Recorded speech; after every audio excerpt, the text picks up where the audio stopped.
नमस्कार, शुभ सकाळ. सुंदरशा दिवसाच्या सुंदरशा शुभेच्छा. मी प्राजक्ता आणि आपल्या एका नवीन ब्लॉगमध्ये तुमच्या सगळ्यांचं खूप मनापासून स्वागत करते.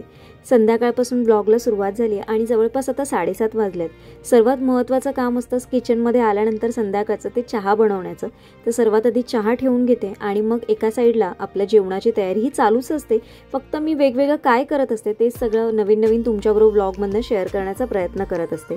आता सर्वात आधी भांडी घासण्यापासून पण सुरुवात करायची माझी, पण आता घासणार नाही. फक्त मी काढून ठेवली. ऑफिसमधनं आल्यानंतर जी टिफिनची भांडी असते ती मी ऑफिसमधनं येतानाच थोडी वॉश करून आणते. मी टिफिन तसाच घेऊन येत नाही, कारण येईपर्यंत त्याला खूप स्मेल येतो. म्हणून तिथूनच मी पाणी घालून थोडासा वॉश करून घेऊन येते आणि मग असं केल्याने ना बरं पडतं थोडंसं. आणि ती सवय मिस्टरांना पण मी लावलेली आहे. तर आमच्याकडे जेव्हा कंटेनर येतात तेव्हा असेच असतात. तर इथे आता खिचडी करायची आज, कारण हा तांदूळ बघितल्यानंतर आणि खिचडीचे काल तांदूळ बघितल्यानंतर कधी एकदा खिचडी बनवतो असं झालेलं. मग मी 1 कप तांदूळ आणि अर्धा पेला जी ही मिक्स डाळ आहे ती घेतलेली आहे. तर मी ना ते थोडे आधीच काढून ठेवले, म्हणजे नंतर घाई गडबड होत नाही कुठल्याही कामांसाठी. आणि ते मला ना थोडेसे पहिले भिजत घालायचे असतात, म्हणजे छान फुलून येतात तांदूळ आणि डाळ आणि शिजायला देखील पटकन शिजले जातात, अजिबात वेळ लागत नाही. मिस्टरांसाठी चहा ओतून घेते आणि चहाबरोबर थोडासा काय स्नॅक्स द्यावा म्हणून थोडासा एक लाडू दिला मी त्यांना. आणि जे आपले चणे काल ठेवलेले ते समोर दिसले ना की मग खाणं होतं, नाहीतर असं खाणं होत नाही, म्हणून मग ते देखील थोडेसे घेतले. आणि अशी ही बॉटल आहे ना बघा, बघून खूप सुंदर दिसते, म्हणजे खाण्याची इच्छा लगेच होते. जरी खायचं नसलं ना तरी त्या बॉटलकडे बघून मात्र खाण्याची इच्छा होतच असते नेहमी. तर त्यांना आता चहा देऊन घेते आणि मग आपल्या बाकीच्या कामांना सुरुवात करते. तर माझ्याकडे ना आता त्यांचं झालं, चहा पण ऑलमोस्ट झाला आहे. आणि माझ्याकडे कसं असतं ना, चहा दिला ना की मी बाकीची भांडी घासून ठेवते. मग किती असो, 1 असो 2 असो, सगळी भांडी बेसिनमधली पहिली क्लीन करून घेते. कारण मग आपण जेवण करायला गेलो ना की मग त्याची अजून एकाची 4 भांडी तयार झालेली असतात. त्याच्यामुळे ती भांडी मी सगळी घासून घेते आधीच. नमस्कार, शुभ सकाळ. सुंदरशा दिवसाच्या सुंदरशा शुभेच्छा. मी प्राजक्ता आपल्या एका नवीन ब्लॉगमध्ये तुमच्या सगळ्यांचं खूप मनापासून स्वागत करते. आय होप तुम्ही सगळे मजेत असाल आणि मागचे जे 2 व्हिडिओ आहेत तुम्हाला खूप आवडतात आणि तुम्ही खूप छान सजेशन देखील दिलंय आणि खूप छान अशा कमेंट देखील केल्या. तर त्या ज्याचं तुम्ही सजेशन दिले त्याचा विचार माझ्या डोक्यात ऑलरेडी आहे. म्हणजे इकडच्या ज्या रॅकबद्दल तुम्ही जे मला सजेशन्स दिलंय तर माझ्या पण डोक्यात आहे, पण माझ्या डोक्यात थोडंसं वेगळं असं काहीतरी आहे. लवकरच तुम्हाला ते बघायला मिळेल आपल्या येणाऱ्या ब्लॉगमधनं. थोडेफार चेंजेस मला देखील किचनमध्ये करायचे, पण प्रत्येक गोष्टीला एक वेळ ठरलेली असते आणि ती वेळ यावी लागते. असं सगळ्यांच्याच बाबतीत होतं कधी कधी. तर माझं देखील तसंच आहे. एक योग्य वेळेची मी वाट बघते आणि थोडंसं फार मग तेव्हा तुम्हाला चेंजेस बघायला मिळते. लवकरात लवकर तो दिवस येऊ आणि तुमच्याबरोबर लवकरात लवकर मी माझे किचन टूर, माझे किचन ऑर्गनायझेशनच्या बऱ्याचशा सगळ्या गोष्टी शेअर करेन. तर माझ्या प्रत्येक व्हिडिओमधनं तर मी तुम्हाला काही ना काहीतरी वेगवेगळे प्रोडक्ट्स दाखवत असते, किंवा आपल्या लाईफ म्हणजे डे टू डे रुटीनमध्ये आपण कशा छान गोष्टी कमी वेळेमध्ये सगळ्या गोष्टी मॅनेज करू शकतो असंच काही दाखवत असते. आणि माझ्याकडनं एक प्रयत्न असतो तुमच्यापर्यंत पोहोचवण्याचा. जे प्रोडक्ट्स मी वापरते ज्याने आपण स्मूथली कामं करू शकतो, ते आपल्या बजेटमध्ये असतील, आपल्या रेंजमध्ये असतील. दिसायला जेव्हा आपण ते बघतो तेव्हा आपल्याला खूप महाग वाटतात जेव्हा बघून किंवा त्याचा फायदा बघून. पण असं काहीसं माझं असतं की मला पण जेव्हा घ्यायचं असतं तेव्हा मला पण 10 वेळा विचार करावा लागतो की अरे मी घेऊ की नको घेऊ, घेऊ की नको घेऊ. असाच एक प्रोडक्ट जो आपल्याला सगळ्यांना म्हणजे मला असं वाटतं बऱ्यापैकी आपल्याला सगळ्यांना यूज होत असेल. किचनमध्ये म्हणा किंवा कुठल्याही बेडरूममध्ये म्हणा, कुठल्याही रूममध्ये त्या वस्तूचा तुम्ही वापर करू शकता. तर ती गोष्ट मी तुम्हाला दाखवते. तर बघा, हा असा प्रोडक्ट आहे आणि हे ना प्लास्टिकचा आहे. तर हे स्टोरेजसाठी खूप अतिउत्तम आहे. म्हणजे किचनमध्ये म्हणा, बेडरूममध्ये म्हणा, लिव्हिंग रूममध्ये, कुठेही एका डोअरच्या मागे वगैरे ना हा चांगला ऑप्शन आहे. आणि याला ना ड्रिल वगैरे करायची पण काही गरज नाही. जर तुमच्याकडे ड्रिल करायचं असेल तर तुम्ही हुक मारू शकता, किंवा इथे स्टिकिंग आहे, स्टिकिंगने देखील स्टिक करू शकता. हा ना असा फोल्ड करायचा आहे. तर मी ना फोल्ड करते. इथे ना खाचा आहेत, त्याला इथे हुक्स आहेत, ज्या इथे होल्स आहेत त्याच्यामध्ये अडकवायचे आहेत. तर मी ते अडकवते आणि मग तुम्हाला दाखवते. बघा, अशा पद्धतीने हे आपल्याला उभं करायचं आहे. तर मी आता अडकवून तुम्हाला दाखवते की कसं ह्याचा लुक दिसतोय ते. तर हे बघा, इथे ना असे हे हुक्स आहेत आणि ना इथे ही खाच आहे. तर या खाचेमध्ये टाकून ना आपल्याला हे असे जस्ट प्रेस करायचे. आवाज आला बघा, आणि हे बघा असा आवाज आला पाहिजे आणि मस्तपैकी ना हे असं तयार होतो. आणि हे वरून पण तुम्ही हे असं प्रेस करून ठेवू शकता याच्यामध्ये. आता मी तुम्हाला हे दाखवते की हे कसं करायचं आहे ते पुढे. इथे त्याच्या आतमध्ये ना खाचा आहेत, जशा तिथे आहेत तशा, आणि आपण आहे ना आपल्याला अशा प्रेस करून घ्यायच्यात, म्हणजे ना त्या त्याच्यामध्ये फिट्स होतात. हे आणि हा आपला असा रॅक तयार झालेला आहे ठेवण्यासाठी. तुम्ही असा लावू शकता कसाही, म्हणजे अशा पद्धतीने मी तुम्हाला आता दाखवते ठेवून.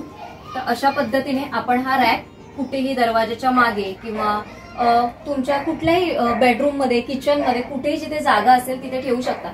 याचा उपयोग ना, आता जसं मी तुम्हाला हे नॅपकिन दाखवते किंवा वेगवेगळ्या ह्याच्यामध्ये असे आपण नॅपकिन म्हणा ठेवायसाठी नाही आहे, ज्या आपल्या बॅग्स असतात ना, ज्या प्लास्टिकच्या वगैरे ज्या आपल्या किचनमध्ये बऱ्याचशा येतात, तर आपल्याला स्टोअर करताना खूप प्रॉब्लेम होतो. आपण इथे तिथे कोंबून वगैरे ठेवतो कधी कधी. तर अशा पद्धतीचा एक दरवाजाच्या मागे जर आपण लावला तर याच्यामध्ये बऱ्याचशा प्लास्टिक पेपर म्हणजे वगैरे तुम्ही ठेवू शकता आणि मग त्या अशा जेव्हा पाहिजे तेव्हा एक एक काढून तुम्ही यूज देखील करू शकता. तर असा हा प्रोडक्ट आहे आणि याची म्हणजे किंमत देखील खूप रिझनेबल आहे. 125 रुपयाला हा प्रोडक्ट आहे आणि याच्यामध्ये ना 2-3 साईज पण अवेलेबल आहेत. तर हा प्रोडक्ट IKEA मी ऑनलाईन मागवलेला आहे. जर तुम्हाला पाहिजे असेल तर मला कमेंट करा, मी नक्की याची लिंक तुमच्याबरोबर शेअर करेन. असे छान छान वेगवेगळे काहीतरी जे रिझनेबल असतील आणि आपल्याला daily day to day routine मध्ये यूज होतील ना, असे प्रोडक्ट काहीसे तुमच्याबरोबर शेअर करण्याचा प्रयत्न असतो. तर नक्की मला असं वाटतं तुम्हाला हा प्रोडक्ट नक्की आवडेल आणि तुम्हाला याचा फायदा होईल. तर आता हा प्रोडक्ट, आता मला पण प्रश्न पडलाय. प्रश्न म्हणजे मी 2 ठिकाणी विचार केला, दोघांपैकी आता मला कुठे लावायचा तो थोडासा विचार करून मग मी ठरवते आणि मग तुम्हाला शेअर कर, म्हणजे जेव्हा मी लावेन ना तेव्हा तुम्हाला दाखवेन की मी कुठे एक्झॅक्टली हा प्लेस केलेला आहे. आता भरपूर कामं आहेत, म्हणजे मी खिचडीसाठी तांदूळ वगैरे तर सगळे काढून ठेवलेले आहे. आज एक स्पेशल रेसिपी आणि जी मुलांच्या डब्यासाठी तुम्ही देऊ शकता अशी स्पेशल रेसिपी आज मी तुमच्याबरोबर शेअर करणार आहे. त्याचबरोबर आता भांडी घासायची, जी चहा नाश्त्याची आहेत, माझा ऑफिसचा टिफिन आहे, ती देखील घालायची. ती तिथपासून माझी सुरुवात आहे. पहिले ते करणार, नंतर खिचडीचा कुकर लावणार आहे, त्याच्यानंतर मग तुम्हाला रेसिपी दाखवते. त्याच्यानंतर अजून मग भरपूर काम आहेत. तर चला ब्लॉगला सुरुवात करूया. कामांना सुरुवात करूया म्हटलं आणि कुठून करायची तर भांडी घासण्यापासून, कारण तेच माझं फेवरेट असं काम म्हणू शकता तुम्ही. कारण मला सिंकमध्ये अजिबात भांडी आवडत नाही. मी अगदी एखाद भांडं जरी असेल ना तरी ते लगेच घासून टाकते. जास्त मी कधीच भांडी ठेवत नाही, मला नाही आवडत. तर मी आता म्हटलं पहिले जी भांडी आहेत ती आपण घासून घेऊया आणि मग आपल्या कामांना सुरुवात करूया. म्हणजे कसं बेसिन पण खाली मिळतो. जेव्हा आपण किचनमध्ये काम करायला जेव्हा सुरुवात करतो ना, जेव्हा किचनमध्ये कसं असतं, जेवण करताना कधी कधी बरीचशी एकसारखी एक भांडी खूप होत जातात आणि मला सिंकमध्ये खूप भांडी म्हणजे त्याचा पसारणा वाढतच जातो, ढिगारा. म्हणून मला पहिली ही भांडी घासून घेतली ना की मग किचन देखील क्लीन होतं, बेसिनमध्ये पण काही राहत नाही आणि मग किचनमधली जी काही भांडी असतात ना ती आपण परत त्याच्यामध्ये सिंकमध्ये जमा करायला मोकळे असतो. तर आता काय करते, मी तांदूळ घेणार आहे आणि ते धुवून भिजत घालून ठेवणार आहे. त्याच्या आधी जी आपल्याला रेसिपी करायची त्याच्यासाठी ना मी इथे पाणी गरम करत ठेवलेलं आहे आणि त्याच्यामध्ये ना आपण गूळ वितळून घ्यायचं. तुमच्याकडे खडा गूळ असेल तरी चालेल किंवा तुम्ही किसून घेतला तरीही चालेल. इथे मी 1 वाटी मी गुळाचा पाक करणार नाहीये, फक्त आपल्याला गूळ वितळून घ्यायचं. पाक करायचा नाही तर तुमचं पीठ तयार होणार नाही. तर इथे मी तांदूळ एका साईडला भिजत ठेवले, एक 15-20 मिनिटं भिजले तरी भरपूर असे होतात.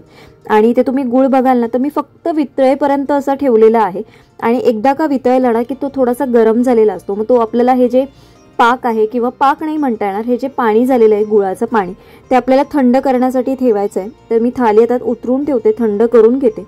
तोपर्यंत आपली जी खिचडी आहे त्याची फोडणी करून घेते. फोडणीसाठी मी लसूण घेतलाय, कांदा घेतलाय, टमॅटो घेतलाय, कढीपत्ता आणि कोथिंबीर.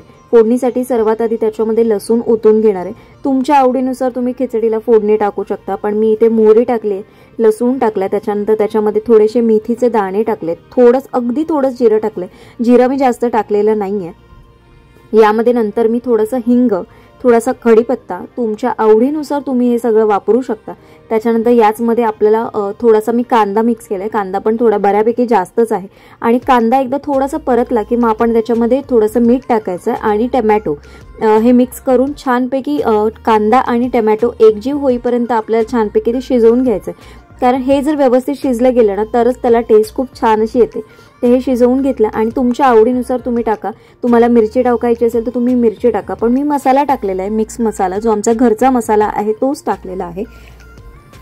आणि सगळे तांदूळ आता याच्यामध्ये ओतून घेऊन तुम्हाला कितपत कन्सिस्टन्सी हवी आहे त्याची त्या हिशोबाने आता मी 2 वाट्या घेतलेल्या. 2 वाट्याला मी 6 पेले मी पाणी घेतलंय आणि आता कुकरच्या शिटी होण्यासाठी तयार करून ठेवलं. आता आपल्याला बॅटर तयार करून घ्यायचं. याच्यासाठी मी एका पॅनमध्ये म्हणजे एका बाउलमध्ये तांदळाचं पीठ तुम्हाला जर पाहिजे असेल तर याच्यामध्ये थोडंसं ऑप्शनल तुम्ही टाकू शकता जर तुम्हाला वाटत असेल तर. पण मी इथे 2 चमचे पूर्णपणे गव्हाचं पीठ घेतलेलं आहे. त्याच्यामध्ये चवीपुरतं थोडंसं मीठ, थोडीशी वेलची पावडर असं सगळं टाकून जो आपण गुळाचा पाक केलेला आहे तो ओतून छानपैकी ना हे बॅटर जसं आपण डोस्याला करतो तितपत कन्सिस्टन्सी ठेवायची त्याची, तितपत पातळ करून घ्यायचं आपल्याला. तुम्हाला जर वाटलंच तर थोडंसं तुम्ही पाणी टाका आणि हे छानपैकी 10 मिनिटासाठी रेस्ट करायला ठेवा. अगदी 10 मिनिटं ठेवायचं, जास्त पण ठेवायची गरज नाही. इथे एका साईडला आपण पॅन तयार करायला ठेवा किंवा डोस्याचं पात्र तर तुम्ही ठेवलं तरी चालेल. आणि आता याच्यावरनं असं छोटं पॅन असेल ना तर कसं तिथल्या तिथे राहिले जातात आणि व्यवस्थित त्याचा शेप देखील येतो. तर आता हे ओतून घेतलं आणि एका साईडने झालं की फ्लिप करून घ्यायचा. फ्लिप करून झाल्यानंतर हे ना अगदी दोन्ही साईडने कुरकुरीत म्हणजे बऱ्यापैकी कुरकुरीत होतात, असं काही नाही, मालपोह्यासारखे नरम नाही राहत, छान असे होतात आणि सकाळच्या वेळेस तुम्ही झटपट देऊ शकता टिफिनसाठी. आता पापड भाजून घ्यायच्यात म्हणून दोन्ही प्रकारचे पापड काढून घेतले आणि खिचडी आणि पापड आणि त्याच्यावरती खिचडीवर थोडंसं तूप आणि बरोबर लोणचं पण असेल तर हे खाण्याची गरम गरम खाण्याची मजा खूप वेगळीच असते. तर आज हाच प्लॅन होता आमच्याकडे मेनू. कारण काय झालं, माझं जे कालचं पण सामान होतं ते बऱ्यापैकी अजून आज देखील सगळं ऑर्गनाईज करून घ्यायचं होतं म्हणून, आणि त्यात व्हिडिओ पण एडिटिंग होतं म्हणून म्हटलं आज थोडंसं लवकरच आवरून घेऊया. आणि खिचडी खायचीच होती, 2 दिवस झाले ते तांदूळ बघतोय पण ना ते कधी एकदा त्याची खिचडी बनवून खातो असं झालेलं, म्हणून ते आता सगळं करून घेतलं आणि ऑलमोस्ट आपलं जेवण आता सगळं तयार झालेलं आहे. तर आता पापड वगैरे सगळं झालंय, खिचडी वगैरे झाला आणि जी मी रेसिपी दाखवली ती छान होतंय, कुरकुरीत असे होतात, अगदी नरम नरम देखील होत नाही.